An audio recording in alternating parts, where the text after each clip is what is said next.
What if the person you promised forever to suddenly couldn't stand?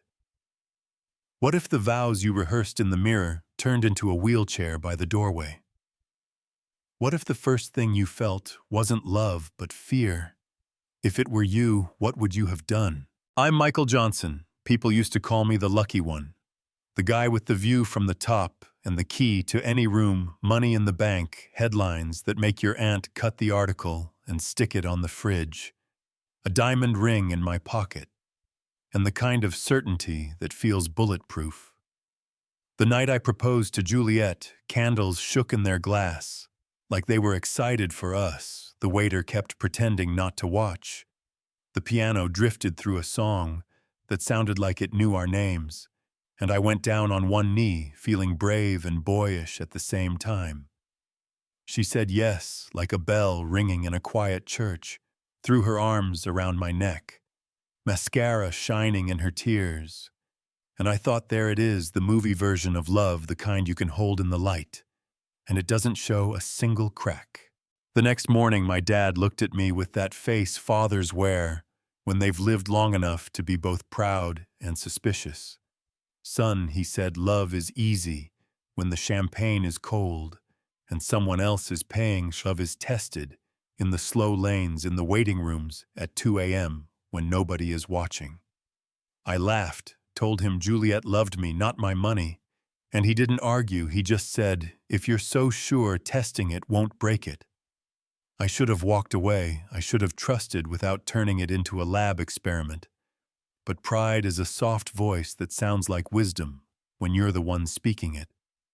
So I staged an accident. I asked a family friend whose oath is to heal to help me pretend I was broken, and we built a scene out of white sheets and beeping machines and a neck brace that pinched my skin until my patience wore thin. Juliet ran through the double doors like a storm that got lost and found me instead. She grabbed my hand and cried into my shoulder. She whispered, "You're not alone, I'm here.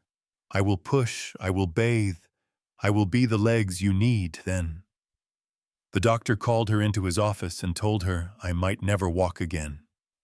Time didn't stop, but her face did. 1 frame, 2 frames. The math in her eyes adding up a future that didn't fit the picture on her vision board. She came back softer and said, "Sod, my love, I'll be back." And I wanted to believe that sentence all the way through.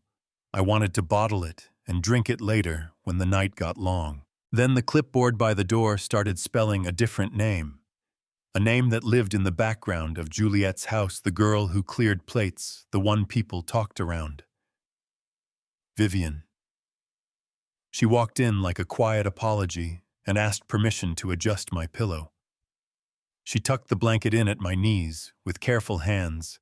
She wheeled me into the garden and said sorry at every bump, like the gravel had opinions. She didn't pose for the invisible camera because there wasn't one. There was just sunlight on glass, jasmine in the air, and that left wheel that squeaked like it wanted attention. "Thank you, Miss Vivian," I said out of habit, and she shook her head and smiled. "Please, it's just Vivian." "Wait. Scent." On the 3rd day, she said something that caught in my chest.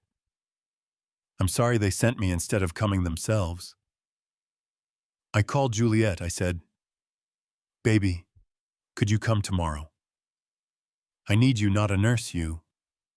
And she said, "I just started a new job. The traffic is wicked. I'm exhausted. Vivian's good at this. I'll swing by this weekend." The weekend fell into another week. The excuses stacked like delivery boxes by a door nobody opens, and in the space between those boxes, Vivian showed up. Morning after morning, she changed sheets like a ritual. She spooned soup that steamed like a prayer. She combed my hair with gentle, practical strokes. She sat in the doorway while the sky turned orange and told me about growing up on the other side of the same hallway where Juliet learned to be loved loudly. You know what I mean. One night I asked the question that burned a little, "Why are you doing this? Why carry a man who isn't yours to carry?" And she looked at the floor like the answer was written there. "Because I know what it is to be left behind, and I don't want you to feel it if I can help it." Simple, no sermon, no price tag. If it were you, would you have heard what I heard? Not just words, but weight. My dad kept his distance, not smug, just steady. Then he came by with the final step. Go to Juliet's house in your chair. Tell them you're ready to continue the wedding plans. Listen to the answer when it costs something.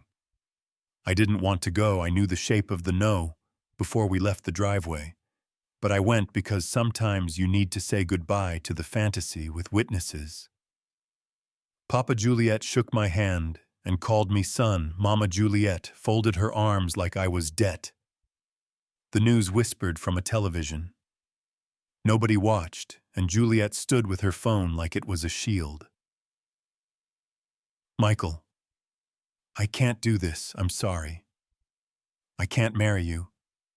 Dignity is a stubborn friend, so I took the wheels in my own hands and rolled out the sunlight suddenly heavy like it had metal in it, and we didn't look back. I didn't call her again. I sat in front of my window while the garden pretended not to stare at me, and the next afternoon, Vivian came with a bowl of soup and the kind of tired you only notice if you're paying attention. Something inside me that had been harsh and curious turned quiet and grateful, and I said something I never thought I'd say in a living room with a stripe of afternoon across the rug. Will you marry me? She covered her mouth with one hand, like she was catching the answer before it escaped. Sir Michael, are you serious? And I said I am, if you are, because you showed up when the music stopped, and I don't want a life where I confuse showing off with showing up. Tears, a laugh that broke in the middle, hands shaking like leaves. Yes, she said, yes. They laughed when they heard Juliet and her mother like ice cubes clinking in a glass. Enjoy pushing that wheelchair. Enjoy the burden you picked. Pattern interrupt.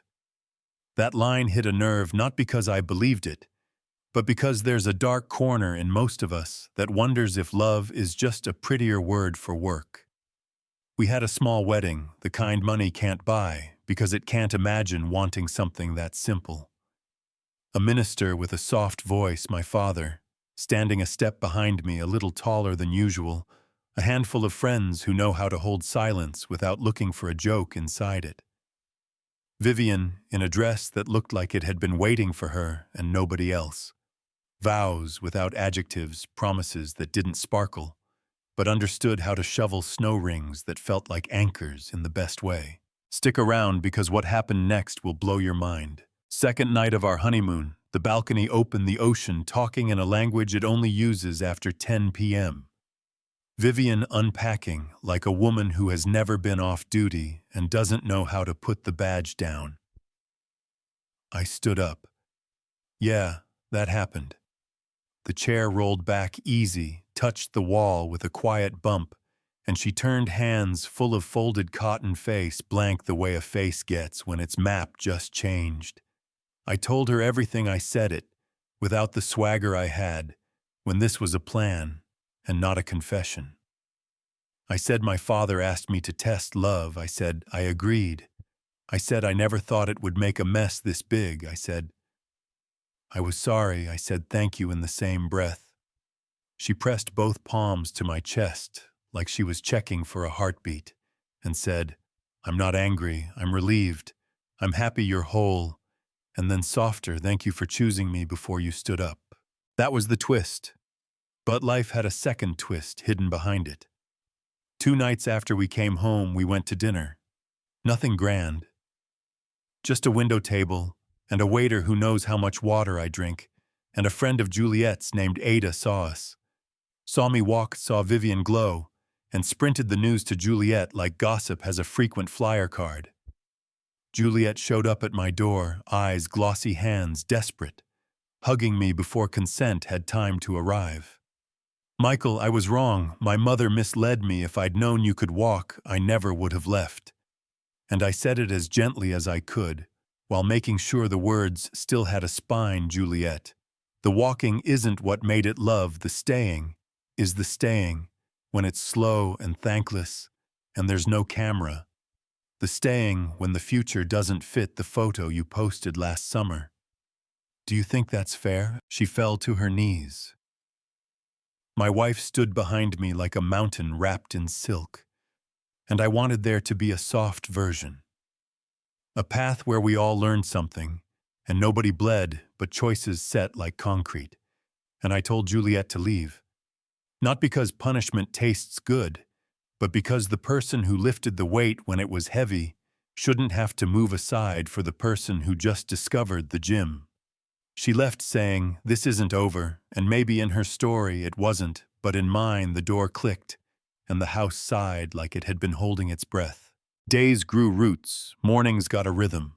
2 mugs on the counter, 1 blanket across both knees, my father showing up with a bag of oranges like a farmer in a suit, Vivian humming to the kettle, her hand drifting to her stomach like a habit she didn't know she had yet. We painted a small room, a color called dawn because names make you brave. We argued about where the crib should face. We laughed halfway through the argument, because the idea of arguing about a crib means hope moved in and brought luggage. The doctor smiled at the sonogram and said, "Congratulations," and the sound that came out of me wasn't pretty, but it was honest. Meanwhile, Juliet sat in a living room that felt warmer than before, melting down in front of the woman who raised her. "You made me leave him. You told me comfort is the only honest choice," and her mother said, "I only gave you advice, you made your own decision." Papa Juliet walked in, set down his briefcase like men do when they're about to say something simple and hard, and said the thing that should be carved over a lot of doorways. "Choices have weight, carry your own. If it were you, would you forgive your mother? Or would you hold that heat because it keeps you warm? Do you think that's fair?" Here's something I don't brag about. Guilt moved in without asking for rent. The experiment I ran taught me something at the price of someone else's hope. And there are nights when I lie awake and argue with myself about whether the truth would have found us anyway. Whether I tore a bandage off early or tore skin I didn't have to. My father and I sat in his den, the room where he taught me chess and taxes and patience, and he said the part he got wrong out loud. "I'm sorry for pushing the test, son. Love is a verb, even when your name is on a building, and verbs don't need exam papers as much as they need time." I told him I'd spend the rest of my life earning the thing Vivian gave me for free presents without a receipt. You want the neat ending. The old wheelchair sits in the corner like a retired soldier catching moonlight. Not as a lie, but as a lesson, the garden out back keeps growing, even when we forget to admire it. Vivian's laugh doubles when the baby kicks and she grabs my hand like she's letting me borrow a miracle. But I don't want to sell you a postcard. I want to hand you the question that still wakes me sometimes. Is it ever okay to test someone you love? Is orchestrating a fake disaster just manipulation with good lighting? Or is it ripping a bandage off a wound that would have festered longer? Was Juliet a villain for choosing herself? Or was she honest about the limits of her capacity? And if we call Vivian a saint for caretaking, are we secretly applauding a world that assumes some women were made to carry the heavy parts for free? Where does loyalty end and self-preservation begin? If it were you, what would you have done? Yeah, that's messy, but so is the truth. Here's the only part I hold like a compass. Love is not the caption under the picture. It's the chores nobody claps for. It's the quiet drive home when the day was long and you still reach for the other hand. It's the unglamorous little yes you keep saying when nobody would blame you for a no. Money can buy orchestras and rings and rooftops with views, but it can't buy the step someone takes toward you. When the music stops, it can't buy the patience to untangle a headphone wire, because your fingers are too stiff to do it yourself. It can't buy the prayer, steam rising from a bowl of soup at 6 a.m. on a Tuesday. So let's leave it right where it belongs with you.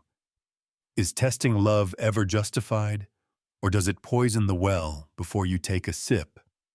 Should a partner be expected to stay through a life they never imagined, or is walking away sometimes the most honest, least cruel thing you can do?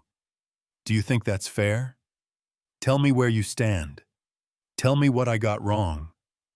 Tell me if you've been the one who stayed, the one who left, Or the one who showed up in an apron early with soup and no applause needed? If this story hit something you recognize, drop your thoughts below, argue, agree, push back, I'm listening. Like this video. If you want more real, messy human stories told straight, share it with someone who's standing at a hard doorway right now, and subscribe so you don't miss the next one. And answer me honestly in the comments. If it were you, what would you have done?